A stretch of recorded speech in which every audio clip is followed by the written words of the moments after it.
Meus prezados e queridos irmãos da TV Caminho Livre, graça e paz do Senhor Jesus. Quero fazer um convite a você que está me assistindo agora. Vamos pensar? É isso mesmo que você acabou de ouvir. Vamos pensar? Vamos raciocinar? Vamos usar esta massa cinzenta dentro da nossa caixa craniana, que se chama cérebro? Vamos movimentá-la? Vamos pensar? Então vamos.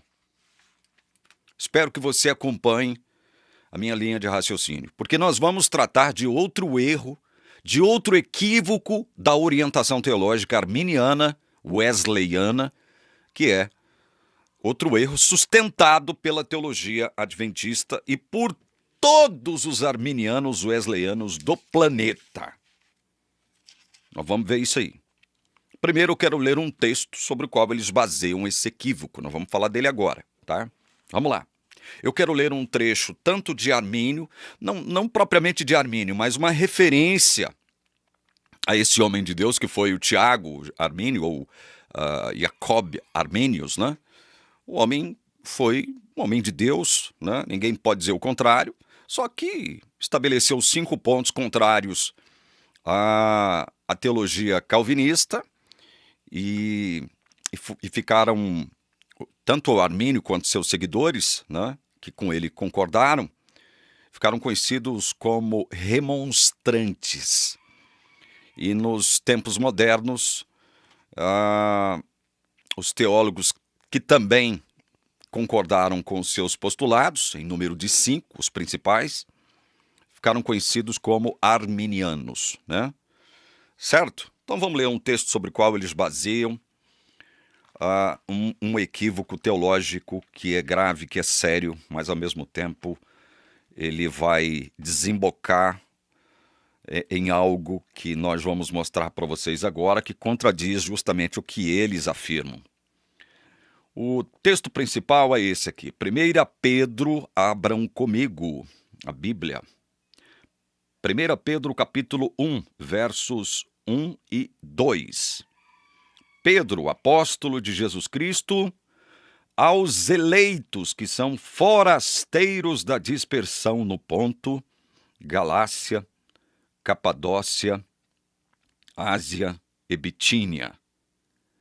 Eleitos segundo a presciência de Deus Pai, em santificação do Espírito, para a obediência e a aspersão do sangue de Jesus Cristo.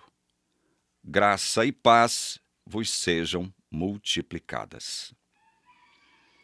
Esse é o texto sobre o qual os remonstrantes,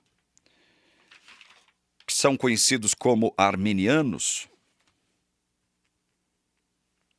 eles vão dizer o seguinte: nós reconhecemos a doutrina da eleição, sim. Ela existe porque a Bíblia fala, a Bíblia trata da eleição da graça.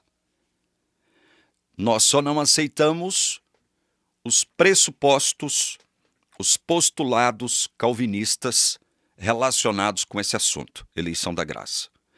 Evidentemente que eu estou fazendo uma síntese aqui, né? Para os arminianos, antigos remonstrantes, arminianos wesleyanos, a eleição da graça existe sim, porque afinal de contas eles não podem negar a palavra. A Bíblia fala de eleição da graça. Só que não nos mesmos termos, né? Não nos mesmos termos, segundo eles mesmos, que nós calvinistas propomos de conformidade com a Bíblia. É sempre bom falar. Então vamos lá.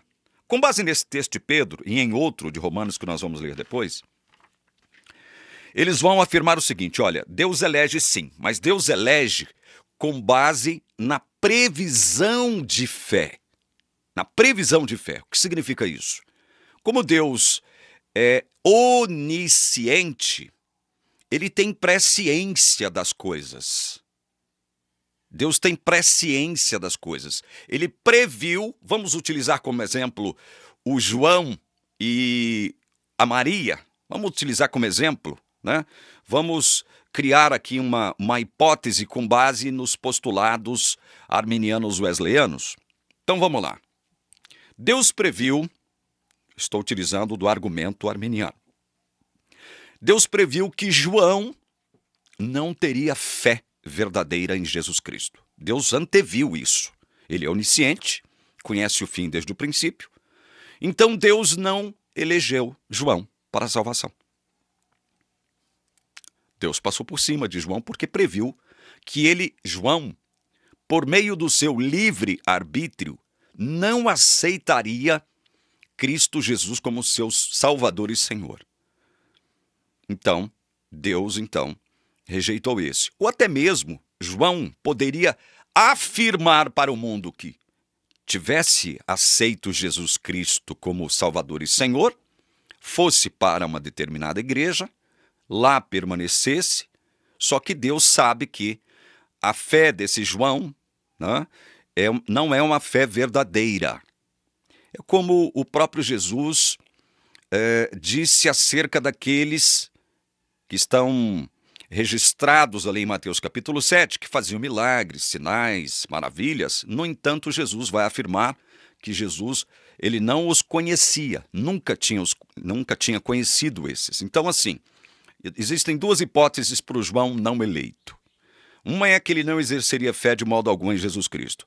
A outra hipótese é que ele poderia exercer fé, mas não uma fé verdadeira, de tal modo que ele pudesse estar numa igreja, inclusive trabalhar, operar, fazer curas, milagres e sinais, mas Jesus sabe, Deus sabe, que ele nunca possuiu fé verdadeira em Jesus Cristo, né?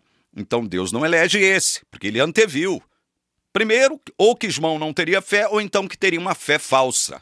Então ele não elege esse, com base na sua presciência. Vai dizer, ou vão dizer todos os arminianos. Deus passa por cima desse e não elege esse, o João. Vamos para Maria.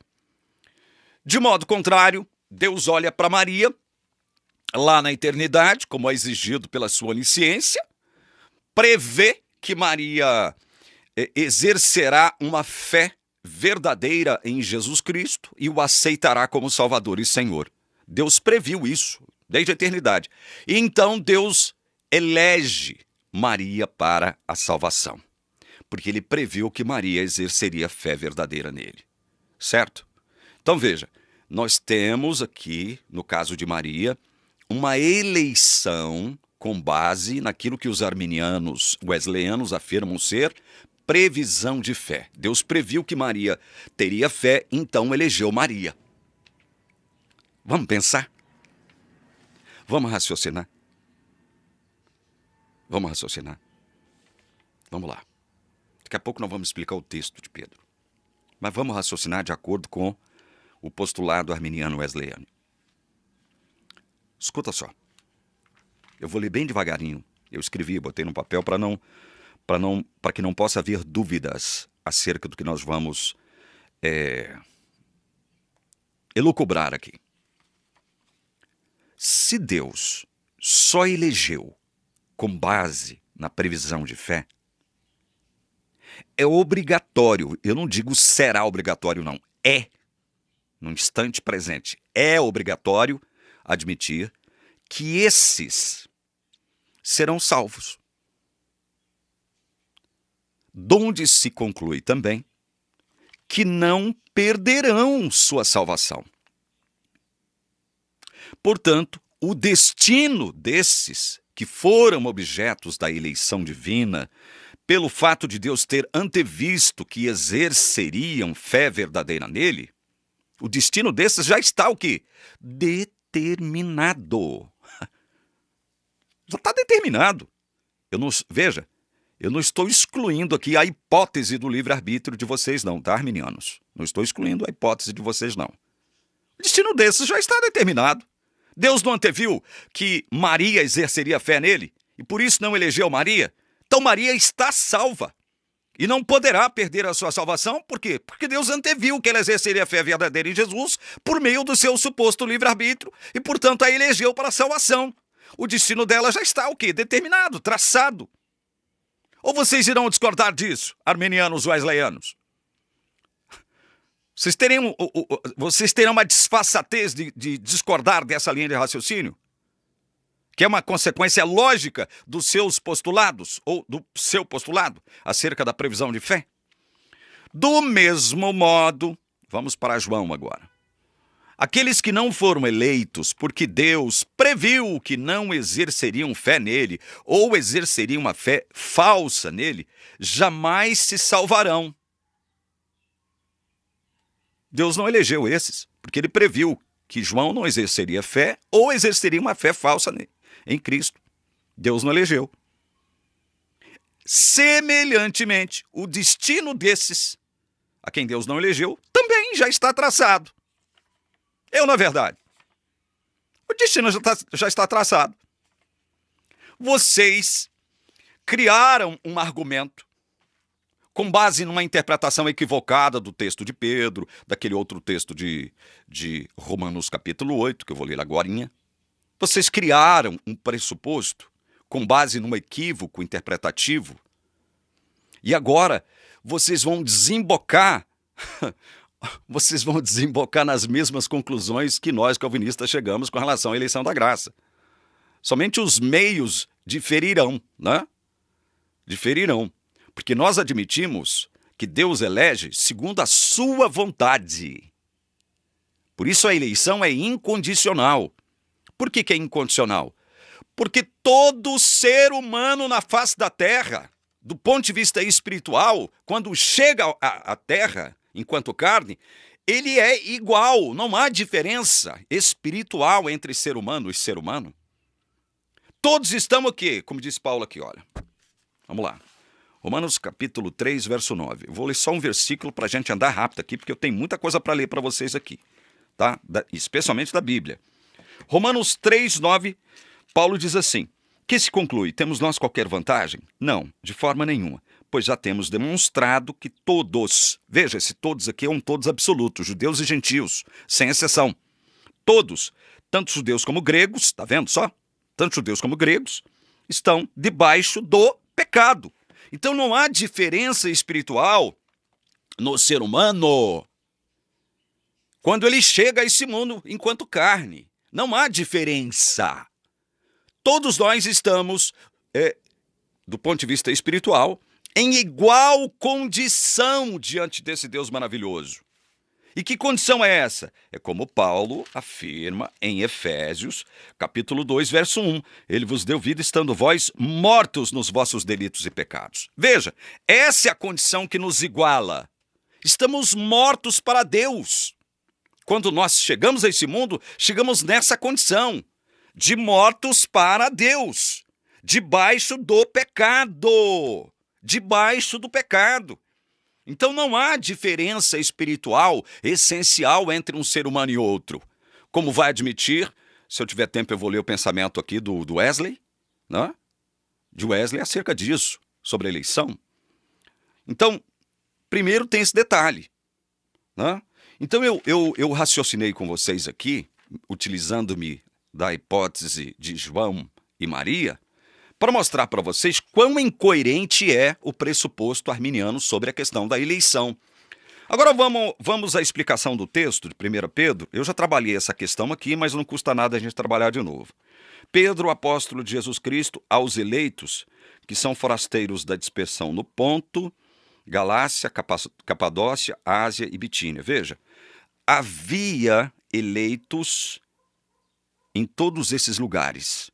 Isso não quer dizer que todas as pessoas desses lugares eram eleitas. Não, Pedro não quer dizer isso. Pedro quer dizer que ele está escrevendo aos eleitos que estavam residindo nesses lugares. É isso. Primeiro tem esse detalhe. Aí ele diz, eleitos segundo a presciência de Deus Pai. O que significa esse segundo a presciência de Deus Pai? Os arminianos vão dizer que esse segundo a presciência de Deus Pai é a causa da eleição. É a causa da eleição. Veja, eu já afirmei isso, vou afirmar de novo com muita tranquilidade no meu coração. Deus possui o atributo da onisciência. Nesse exato instante em que nós estamos no tempo. Para nós existe um agora, existiu um ontem, né? E haverá uma amanhã. Para nós existe o antes e o depois. Para Deus não há isso. Para Deus, um instante é eterno. É eterno. Deus está fora do tempo. Então, Deus não possui pré-ciência. Ele não possui pré-ciência. Quem possui pré-ciência, veja, quem é que possui a pré-ciência? Todos os crentes, através da palavra de Deus. Como assim através da palavra de Deus? Porque pré-ciência é o pré-conhecimento de algo que ainda não se concretizou. Mas que foi o quê? Proposto por Deus, prometido por Deus, através de quê mesmo? Das profecias, dos profetas.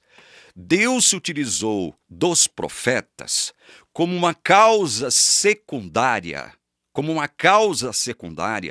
da sua onisciência, quando prometeu através dos profetas, profecias acerca de fatos que ainda não haviam se concretizado, mas que se concretizariam no tempo e na história, no espaço.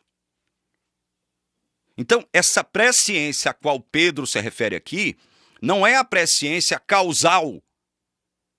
A presciência é o meio através do qual nós, seres humanos, tomamos conhecimento de algo que Deus prometeu que iria acontecer. Vocês estão entendendo? Ao invés de o segundo, a presciência de Deus Pai, significar uma causa da sua eleição, ela simplesmente, essa frase, essa expressão, segundo a presciência de Deus Pai, está se referindo às profecias que Deus, através dos profetas, nos legou. Porque olha aqui, no mesmo primeiro capítulo de Pedro, capítulo 10, ele diz o seguinte: foi a respeito desta salvação que os profetas indagaram e inquiriram, os quais profetizaram acerca da graça a vós outros destinada. Então Deus destinou graça a um grupo de pessoas, são esses a quem Pedro está escrevendo, certo? E como é que ele revelou isso? Através dos profetas que produziram profecias. E essas profecias chegam até nós enquanto presciência. Presciência. Entenderam o que o texto realmente quer dizer? É isso que o texto quer dizer. Sem subterfúgios. Sem subterfúgios. Vamos lá. Vamos caminhar porque eu quero ler algumas coisas para vocês aqui. Primeiro eu quero ler Salmo 33. E aí eu quero ler o Salmo 33 na nova versão transformadora também. Os textos que nós vamos ler aqui. Salmos 33, eu leio na revista e atualizada, segunda edição, tá? Vamos lá. Verso 11 primeiro, leia comigo, olha, verso 11. O conselho do Senhor dura para sempre. O conselho do Senhor. O ser humano não tem acesso a esse conselho, a não ser que Deus o abra para nós, através do que mesmo? Através das profecias, que nos chegam, que nos alcançam enquanto pré-ciência, pré-conhecimento de algo. Então, o conselho do Senhor é algo que pertence a Deus Pai, Deus Filho e Deus Espírito Santo. Esse Deus que se revela em três, Pai, Filho e Espírito Santo. O conselho pertence a Deus. Muitas vezes, veja, e na maioria das vezes, esse conselho é secreto. Muitas vezes Deus não revela todas as suas decisões. Né? Nós temos aquele texto de Deuteronômio 29 que diz o seguinte, olha, o que foi revelado pertence a vocês e a seus filhos. Né? O Moisés se referindo a nós, falando por Deus. O que foi revelado pertence a nós. Agora, o que não foi revelado pertence somente a Deus. O que não foi revelado. Isso quer dizer o quê? Que tem muita coisa que Deus não revelou. Não sei se revelará. Ele sabe se revelará algum dia ou não para a gente, na eternidade. Mas tem muita coisa que ele não nos revelou.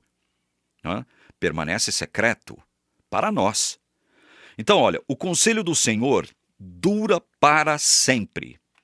Os desígnios do seu coração por todas as gerações. Deus tem um conselho e Deus tem desígnio.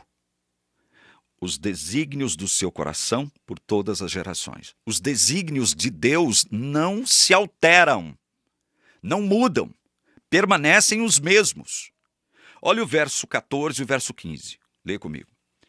Do lugar de sua morada, observa todos os moradores da terra. Agora presta atenção nesse texto aqui, ó. 15.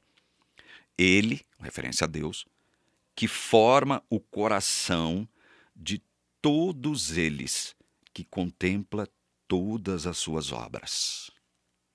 Veja, está falando que Deus forma o coração de todos eles. Eles quem? Os moradores da terra. Deus que forma o coração. O que a Bíblia entende como coração? Isso aqui é uma metáfora. Deus que forma o coração. O que é isso? O que a Bíblia está querendo dizer? É que Deus é que trabalha no sentido de nos dar uma mente. Através da qual, o quê? Através da qual nós, seres humanos, dotados com a capacidade de fazer escolhas e tomar decisões livres, as fazemos, as tomamos. Eu escolhi comprar essa camisa desta cor, desse modelo, ou dessa marca. Eu escolhi, foi escolha minha. Deus não escolheu por mim. Eu escolhi comprar uma moto ou um carro de uma determinada marca, de uma determinada cor, de um determinado modelo. Deus não escolheu por mim. Então, essas escolhas naturais que nós fazemos no dia a dia, essas decisões naturais que nós tomamos no dia a dia, todos nós aqui na Terra temos essa condição natural de tomar decisões e fazer escolhas. Não é Deus que faz as escolhas e toma as decisões por nós. No entanto, olha só como o assunto é complexo e delicado ao mesmo tempo. No entanto, todas as escolhas e decisões livres que nós tomamos e fazemos são procedentes do quê? Da nossa mente. São procedentes da nossa mente. Quem formou a nossa mente? Deus formou a nossa mente. Se Ele formou a nossa mente, a mente de todos nós, e aí eu quero ler esse mesmo texto, ou esses mesmos textos nessa versão, nova versão transformadora, para você ver como é elucidativa essa versão da Bíblia. Vamos ler na NVT o verso 11 primeiro. Mas os planos do Senhor permanecem para sempre. Seus propósitos jamais serão abalados. Os planos do Senhor permanecem para sempre. Seus propósitos jamais serão abalados. Verso 11. Versos 14 e 15. De seu trono, ele observa todos os habitantes da terra. Formou o coração de cada um. Por isso, entende tudo o que fazem. Olha, se Deus formou a nossa mente, a mente de cada ser humano que habita nesse planeta aqui, é óbvio a gente admitir que Deus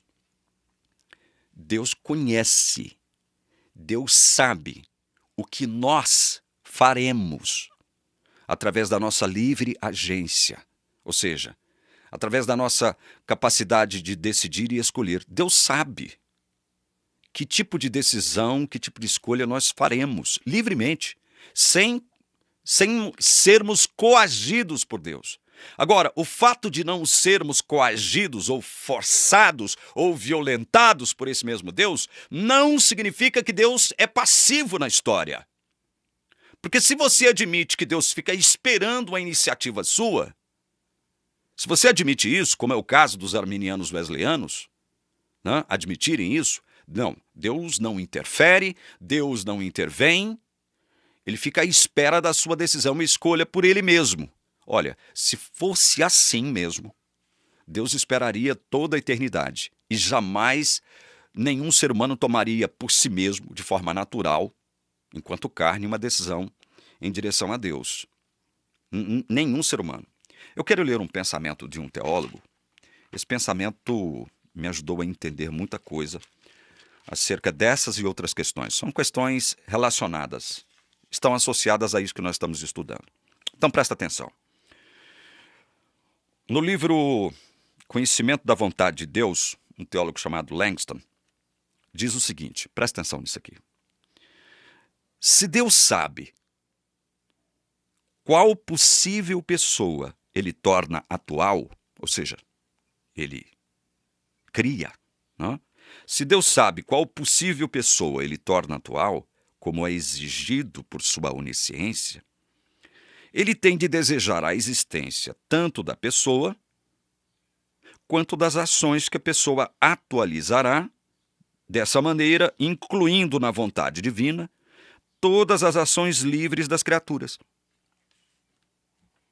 Você entendeu? Se Deus escolhe trazer à existência o José, ele escolheu trazer José à existência. Ele é o Senhor da vida. Ele é o Deus soberano. Só ele tem vida. Só ele tem esse poder de trazer à vida o José. Então, se Deus sabe que ele vai criar José, trazê-lo à existência, ele deseja isso. Ele deseja trazer José à existência. Mas, ao trazer José à existência, através de sua onisciência, ele também o quê? Ele também está desejando que se concretize todas as ações livres que José praticará. A sua onisciência permite isso. Deus traz José à existência sabendo o que José fará em sua existência. Se ele traz José à existência sabendo o que José fará, independentemente do que se seja bom, se seja mal, mas se Deus trouxe à existência sabendo o que é exigido pela sua onisciência, sabendo o que José fará, é óbvio que ele, então, deseja que José exista juntamente com as ações que ele praticará no tempo e no espaço. Isto é uma questão óbvia. Dizer o contrário disso aqui, primeiro é deixar de admitir que Deus é soberano. Depois é deixar de admitir que só Deus tem o poder de trazer alguém à existência. Depois é deixar de admitir que Deus tem onisciência. Não se pode fugir dessa conclusão aqui, meus irmãos, sem prejudicar o quê? O próprio caráter do Deus no qual a gente crê, que além de onipotente, além de onipresente, é onisciente. É onisciente. Eu quero ler alguns textos de conformidade com esses que nós lemos, de Salmos, que afirma que Deus forma o coração de cada um dos habitantes da terra.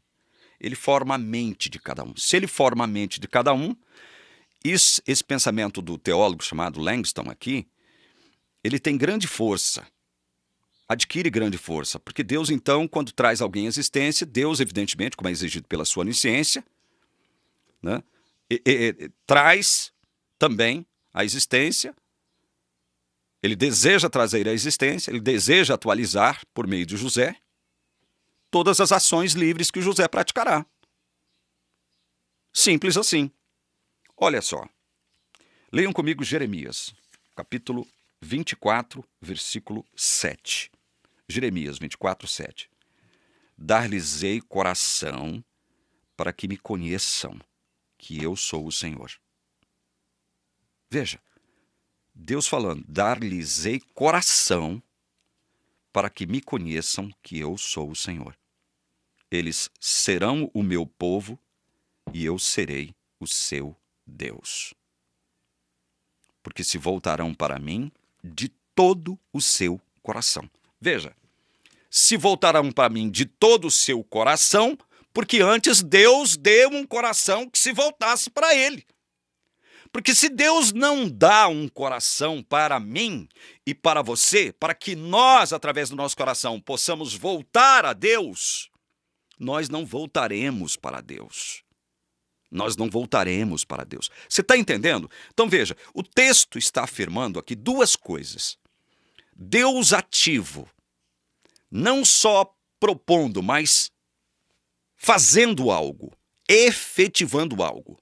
Dar-vos-ei coração, olha, dar-vos-ei coração, para que me conheçam, que eu sou o Senhor. Então tem a ação efetiva de Deus, no sentido de dar-nos coração. E no final o texto está dizendo, porque se voltarão para mim de todo o seu coração. Deus nos dá o coração, ou seja, uma mente que entenderá, compreenderá a sua palavra, compreenderá o seu propósito para mim, compreenderá a sua vontade para mim, compreenderá aquilo que Jesus fez em meu lugar e aceitará esse Deus maravilhoso. Aceitará por quê? Porque Deus nos deu um coração. E aí nós, com o nosso coração, nos voltaremos para Ele, de todo o nosso coração. Deus nos dá fé para que através dessa fé que Ele nos dá, nós possamos crer. Então, o texto tem esses dois sentidos. Um Deus ativo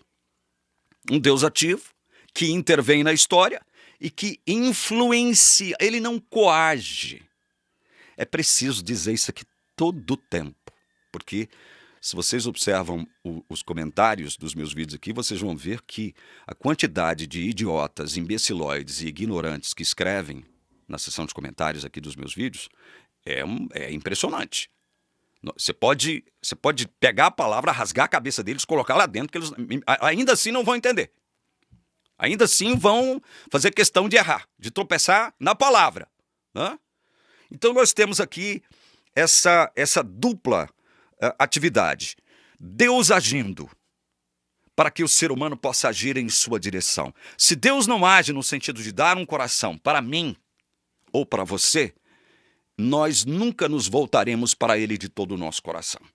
Por quê? Estamos todos debaixo do pecado. Todos. Isso nos iguala diante de Deus espiritualmente falando. Isso nos iguala. Não há diferença essencial do ponto de vista espiritual entre mim e você. Entre mim e o outro que está lá. Não há diferença essencial, espiritualmente falando. Outro texto que eu gostaria de ler se encontra em Ezequiel 36. Ezequiel 36.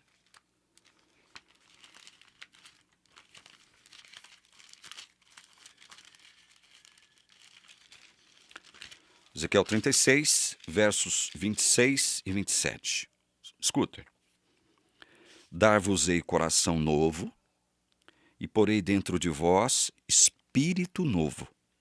Tirarei de vós o coração de pedra, vos darei coração de carne. O fato de Deus tirar de nós o coração de pedra significa que coração de pedra não se volta naturalmente para Deus. Está petrificado em seus delitos e pecados. Petrificado. Então é necessário Deus fazer o quê? Um transplante espiritual. Nos dando um coração de carne. O que significa coração de carne? Um coração sensível à sua voz, sensível à sua vontade, sensível à sua palavra, sensível ao seu plano para nós. É isso que significa. Mas Deus tem que nos dar um coração novo. Deus tem que pôr espírito novo dentro de nós, para que nós nos voltemos para Ele. Olha o verso 27. Porei dentro de vós o meu espírito, e farei que andeis nos meus estatutos, guardeis os meus juízos e os observeis. É pelo Espírito que nós andamos nos seus estatutos, nos seus juízos.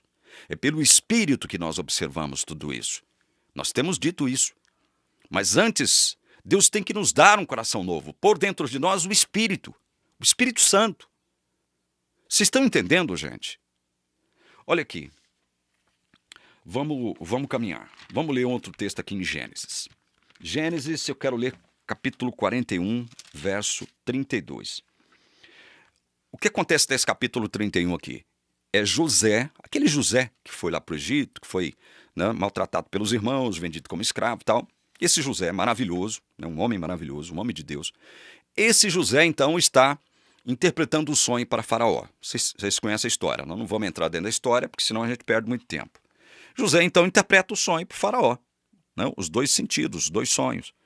Aí que no verso 32 está dito o seguinte: o sonho de Faraó foi dúplice, porque a coisa é estabelecida por Deus, e Deus se apressa a fazê-la.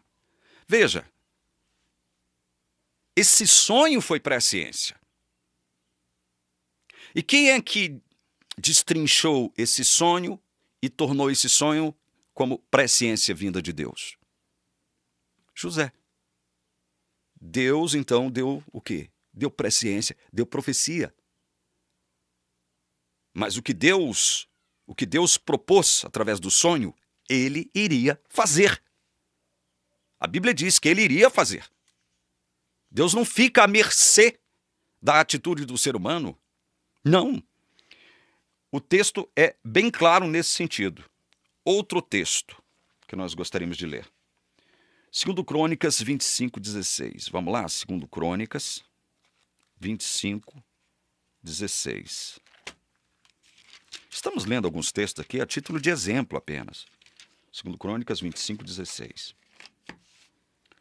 Bom, Deus vai repreender a Amazias por sua idolatria. Aqui no verso 16 está dito o seguinte: enquanto lhe falava o profeta, disse-lhe o rei: acaso te pusemos por conselheiro do rei? Para com isso, por que teríamos de ferir-te? Então parou o profeta, mas disse: sei que Deus resolveu destruir-te, porque fizeste isso e não deste ouvidos ao meu conselho. Deus decidiu destruir Amazias. Por quê? Porque Amazias, com o coração petrificado, fez o quê? Não deste ouvidos ao meu conselho. É isso que acontece com todo ser humano que vem a este planeta enquanto carne. Ele não tem a intenção de dar ouvidos ao conselho de Deus. Ele não tem essa predisposição. É preciso que Deus haja na pessoa. E por que Deus não agiu? Isso é só um exemplo, tá? Existem vários exemplos, centenas deles aqui na Bíblia. Por que Deus não agiu no sentido de convencer Amazias, ao invés de destruí-lo? Por quê? Por que Deus não convenceu? Porque esse é papel do Espírito: convencer, persuadir, fazer com que o ser humano triunfe sobre a sua má vontade, que é natural, é inerente nele. Jesus disse que todos nós somos maus. E ainda que maus, nós sabemos dar boas coisas aos nossos filhos, mas essencialmente somos maus. Por que Deus então não tratou de converter Amazias? Já profetizou logo: eu vou te destruir, vou te matar. Pronto, acabou. E aí? E aí? Gente, vamos ler outro texto que eu acho que é interessante. Veja, esse estudo bíblico pode estar cansativo para você, mas é importante que você entenda algumas coisas acerca de Deus. É importante que você não minimize Deus. É importante que você não atribua a Deus, o nosso Deus, características humanas. Não faça isso, não queira fazer isso. Não queira trazer Deus para a nossa realidade e olhá-lo e considerá-lo e mentalizá-lo e observá-lo como se ele fosse humano, como se ele estivesse impedido de agir, como se ele estivesse impedido de intervir na nossa história. Não pense isso de Deus. Deus não é assim. Olha aqui, Atos capítulo 17. Vamos lá. Versos 24 a 28. Diz assim: o Deus que fez o mundo e tudo que nele existe, sendo ele Senhor do céu e da terra, Senhor do céu e Senhor da terra. Isso quer dizer o quê? O Senhor manda. O Senhor é que manda.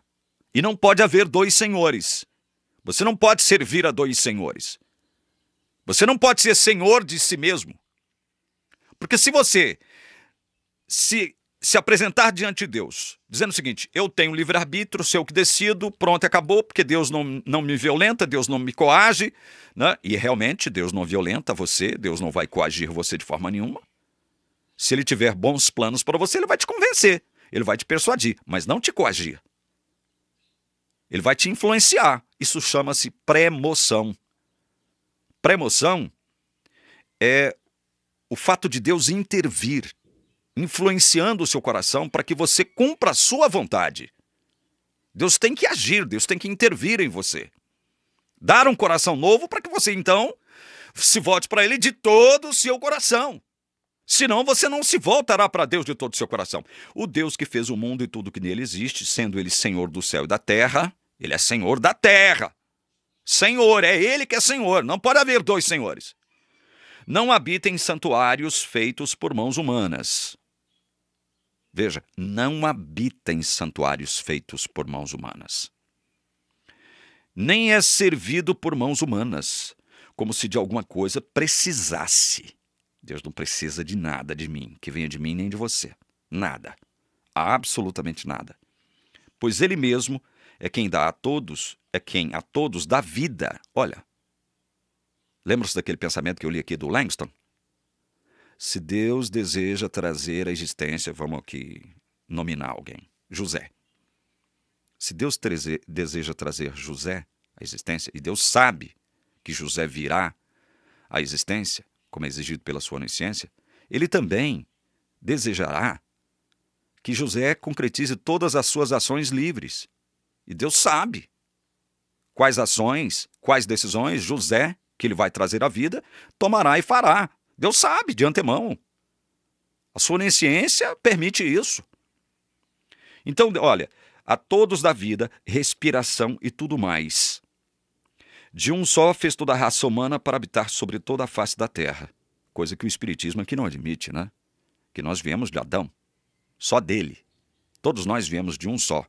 O Espiritismo não admite isso.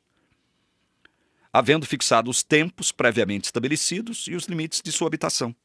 Deus fixou não só os limites da nossa habitação, ou seja, eu nasceria no Brasil, o Brasil existiria de conformidade com o que ele é hoje, do ponto de vista geográfico, espacial, não é?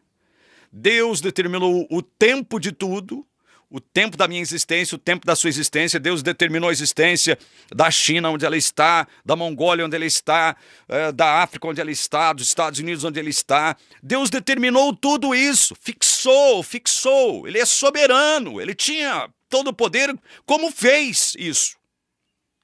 Ele fixou, olha aqui.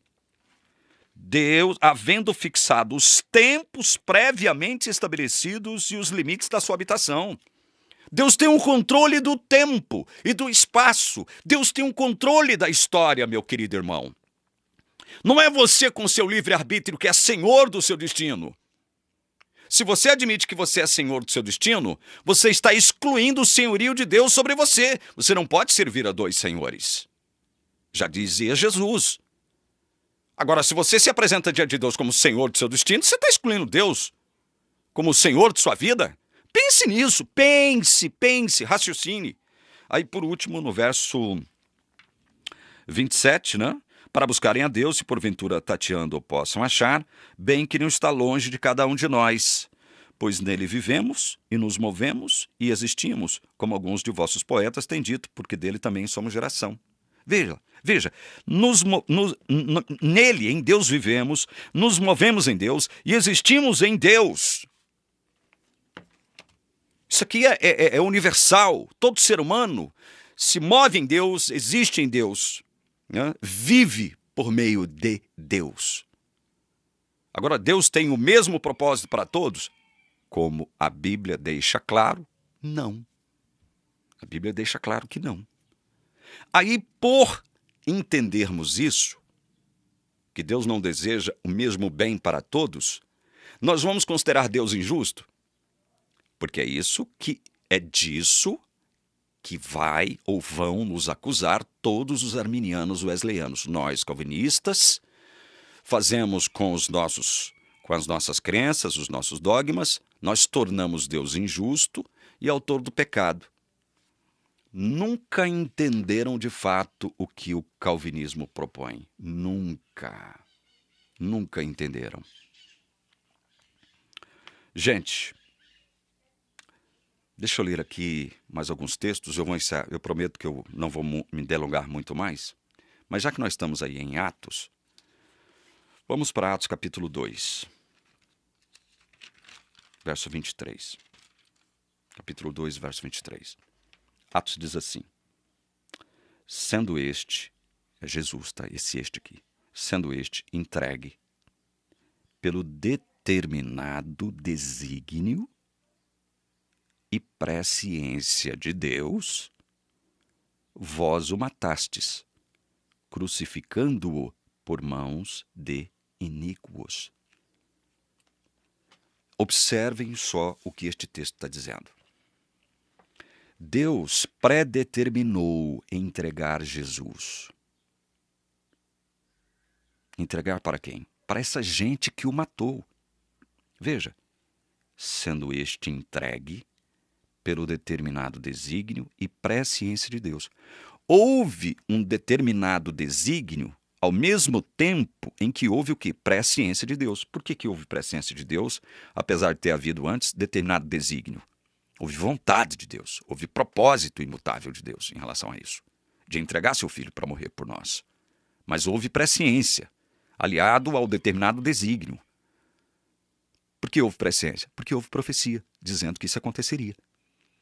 Mas antes de haver profecia dizendo que isso aconteceria, só houve a presciência porque houve determinado desígnio. Vocês estão entendendo? Uma é causa da outra. A presciência, no caso aqui, é efeito do determinado desígnio de Deus de entregar Jesus nas mãos desses homens ímpios que o mataram. Agora, você pode culpar Deus pela morte de Jesus? Não. Você não pode culpar Deus. Deus não é o autor da morte de Jesus. Ele é a causa primária da morte de Jesus, porque a Bíblia está dizendo que houve determinado desígnio e presciência de Deus em entregá-lo à morte. Mas Deus não é o autor da morte de Jesus. Agora, ele é a causa primária, porque houve, repito, determinado desígnio de entregá-lo. E presciência, através das profecias, nós ficamos sabendo que isso aconteceria. Mas Deus não é o culpado pela morte de Jesus. Ele é a causa primária e se utilizou de causas secundárias. Quem são as causas secundárias aqui? Vós o matastes, crucificando por mãos de iníquos. Os iníquos são as causas secundárias. Eles são os responsáveis pela morte de Jesus e serão cobrados por Deus por isso. Serão cobrados por Deus por isso. Quer dizer que Deus, então, através da sua soberania, ele controlou a história, ele agiu de forma não a coagir, não a violentar a vontade desses iníquos aqui que crucificaram Jesus. Ele não coagiu ninguém a matar Jesus. Ele não coagiu. Agora, o fato dele não ter coagido não significa que ele estava passivo na história. Houve determinado desígnio, uma ação ativa, efetiva, eficaz de Deus no sentido de entregar Jesus. Vocês têm que entender isso, gente. Ponha os vossos cérebros para raciocinar, para funcionar. Houve determinado desígnio.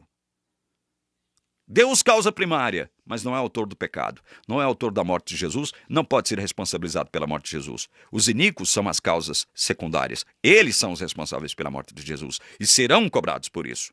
Sem Deus, no entanto, tê-los coagido, pressionado eles, violentado a mente deles. Vocês estão entendendo?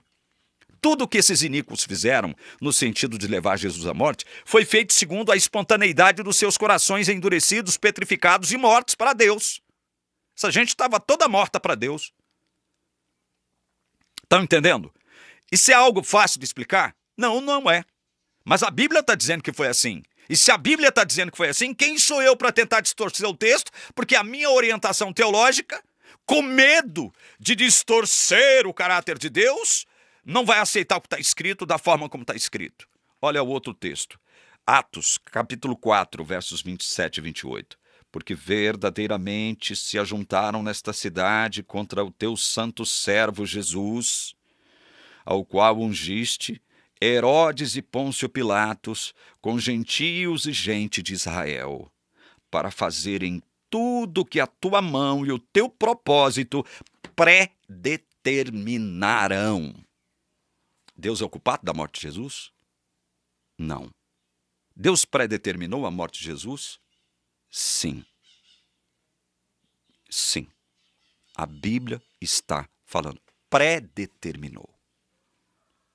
determinou a morte de Jesus.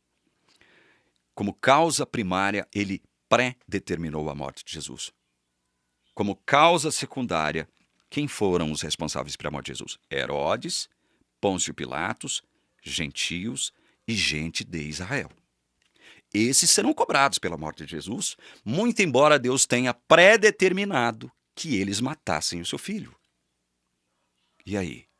Você vai tergiversar em cima desse texto, que está deixando claro que Deus age na história de forma eficiente e eficaz, no sentido de fazer com que todo o seu propósito, toda a sua vontade se cumpra. Você vai mesmo tentar distorcer o texto, como fazem os arminianos wesleyanos, com medo, tentando serem advogados de Deus. Agora eu quero ler um trecho para vocês, que está nesse livro aqui. Olha, Calvinismo e Arminianismo Evangélico. Esse livro é poderoso, profundo.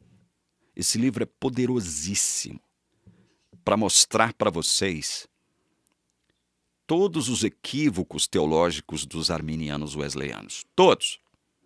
Esse livro mata a charada. Estudar esse livro, para quem quer entender as questões envolvendo calvinismo e arminianismo, é essencial. Esse livro é espetacular. Vamos ler um trechinho aqui de Wesley. Wesley é arminiano. Ele aceita a eleição. Olha aqui. Olha só o que ele diz aqui. Acerca da eleição. Antes que a eleição em questão possa existir, deve haver uma diferença real nos objetos ou pessoas concernentes às quais se faz a escolha. Deve haver uma diferença nas pessoas. Ou seja, por que ele diz isso, que deve haver uma diferença nas pessoas? Porque Deus, segundo os arminianos, elegem com base na previsão de fé. A fé seria o fator diferenciador entre o ímpio e o santo. Deve haver uma diferença real. Quando a Bíblia diz que todos nós chegamos iguais, mortos para Deus, debaixo do pecado, enquanto carne, inimigos de Deus, presos à vontade de Satanás, querendo satisfazer somente os seus desejos, é nessa condição que todo ser humano, toda pessoa, chega no mundo igual, não chega diferente. Uns tendo possibilidade de escolher Deus naturalmente, enquanto outros não têm, outros não querem. Não, todos chegamos mortos para Deus. Mas para Wesley, não. A eleição em questão, para que ela possa existir, deve haver uma diferença real nos objetos ou pessoas concernentes às quais se faz a escolha. Mesmo uma criatura inteligente não pode fazer nenhuma escolha onde não existe diferença pressuposta. Veja, aí ele desce para cá e vai tratar da eleição do ponto de vista humano, antropocêntrico. Do ponto de vista do antropos, do ser humano, não do ponto de vista divino. Esse é um erro crasso que o arminiano wesleyano comete. Sai da dimensão de Deus e vem tratar a eleição do ponto de vista humano, horizontal. Aí mesmo, então vamos ler de novo esse trecho. Mesmo uma criatura inteligente não pode fazer nenhuma escolha onde não existe diferença pressuposta. E porventura podemos presumir que o Deus infinito agirá de uma maneira que seria justamente considerada cega e irracional no homem? Olha, aí ele quer atribuir a Deus, algo que jamais existirá em Deus, e traz Deus e circunscreve Deus, limita a ação de Deus, como se Deus estivesse passivo nessa história toda, como se Deus não pudesse fazer absolutamente nada, porque se ele fizer, ele se tornará injusto, a sua ação será cega e irracional no homem. Olha o erro que esse homem de Deus, Wesley foi um homem de Deus, ninguém pode dizer o contrário, mas cometeu equívocos como esse que eu estou lendo para vocês aqui agora, erros crassos. Aí ele continua, o pensamento é inadmissível. De quê? De que Deus haja de forma cega e irracional. Isso é a opinião dele, né? Se Deus fizer uma escolha, Deus estaria fazendo uma escolha de forma cega e irracional no homem. E o pensamento é inadmissível. Claro que é inadmissível. Deus não é homem. Deus não está circunscrito ao poder humano. Olha, se Deus seleciona ou escolhe alguns homens para a vida eterna e rejeita outros, como todos admitem ser um fato, deve haver uma boa e suficiente razão para esta eleição. Olha, qual é a boa e suficiente razão para esta eleição? Eles vão dizer aqui na frente, o Wesley vai dizer aqui na frente, é a fé, que um exercerá em Deus e o outro não. Esse que exerce a fé, o fará pelo seu livre-arbítrio. Esse que não exerce a fé, o fará também, não exercendo a fé, pelo seu livre-arbítrio. Quer dizer que antes disso, antes do livre-arbítrio se manifestar através dessa decisão de ter fé em Jesus, Deus fica ali, passivo, só observando. Só curiando, porque ele não pode. Ele não pode agir. Olha, aí tem mais. Escutem só. Ora, qual seria esta razão? Ele responde. Portanto, chegamos à conclusão, Wesley, responde. Chegamos à conclusão de que, por mais que os ensinos do calvinismo sejam diferentes, se um homem é eleito para a vida eterna e outro consignado para a perdição, isso não é o resultado de uma parcialidade arbitrária, caprichosa e irracional, mas concorda com a razão, a equidade e a justiça, e é uma gloriosa demonstração da harmoniosa perfeição de Deus. É porque um é bom e o outro mau. Custa-me acreditar que esse grande homem de Deus, que foi Wesley, está dizendo isso aqui. Um é bom, o outro mau.